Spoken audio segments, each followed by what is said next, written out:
Recently, I was asked if Rapidform XOV can export the deviation values of a 2D cross-section analysis for use in a spreadsheet or other downstream application. It turns out that this is very easy to do. Once you've created your 2D sections, right-click on one of them in the tree and select Export. Now you can export either just the geometry or the deviation values as well.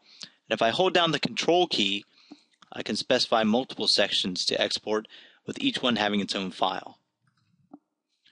Once the export dialog comes up, I just type in sort of a root file name for my multiple files.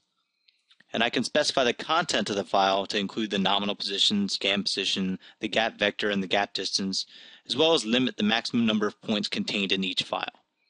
Now the default is a text file, but I can also use a CSV, separated values file, which will import very well into Excel.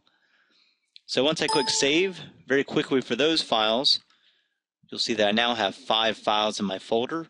I can double click this and then open in Excel on my computer, and you'll see that I have the nominal position XY, the scan position, the gap vector, and the gap distance. Now if I want to export this information from the 3D analysis, it's exactly the same. You can start with the whole deviation, click Export, specify the deviations.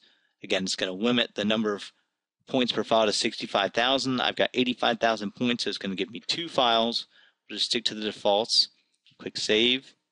It takes a little longer to write out all of this data. Go back to our folder.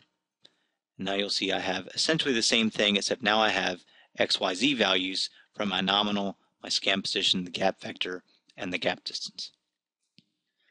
And that's how easy it is. Hope you found this Rapidform tech tip useful.